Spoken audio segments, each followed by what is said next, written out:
Hi and welcome to Prepper Pennies. I'm really glad you stopped by because today we're going to be making something in the kitchen that is so easy, so superior, that you're going to hand this recipe down to your children and your grandchildren. We're going to be making sour cream, but a very high quality sour cream, also known as creme fraiche to the French. You're only going to need 2 ingredients for this recipe, the first of which is a pint of heavy whipping cream. Now it can be any brand, it doesn't matter at all, just as long as you have a heavy whipping cream. The second ingredient is going to be a cultured buttermilk.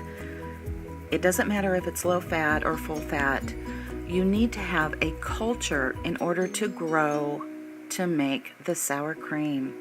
So you're going to put 3 tablespoons of the buttermilk into the whipping cream. And there is actually even a little bit of a technique that I need to share with you.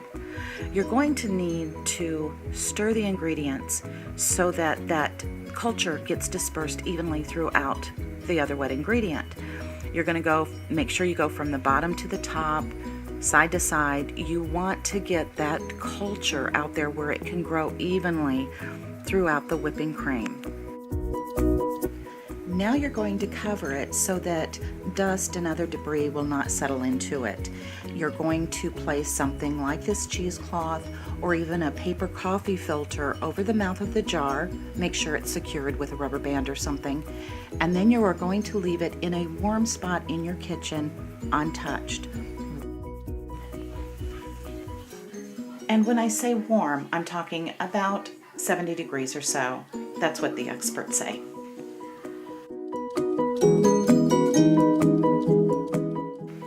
Now I've patiently waited the first 24 hours, and this is what we have. You can see it setting up nicely.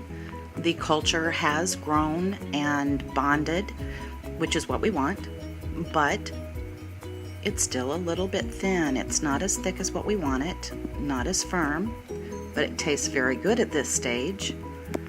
But we just grew our culture and have made the first steps toward a very good, rich, creamy sour cream. Now this is where you're going to have to put a tight lid on your container. And when you do that, you're going to put it in the refrigerator and just give it another 24 hours to set up. Now for a total of 48 hours since the beginning of this recipe. And you saw yesterday how well this set up. Well, look at it now, even 24 hours after that. It is complete, it's firm, it is smooth, and the flavor is so superior to a very watery flavor that I get from the sour cream that I have always bought at the grocery store. Now, something else I want to stress about this. The stuff is so rich and creamy that it works so much better in your recipes. Like I have a stroganoff recipe that this stuff melts. It doesn't separate like the store-bought, commercially produced sour cream. This stuff stays rich and creamy, just like a heavy cream.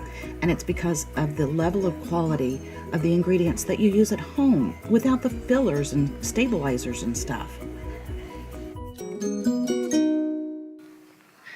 Thank you for stopping by Prepper Pennies. I hope you learned something new and something that you're going to want to try. God bless, friends, and happy prepping.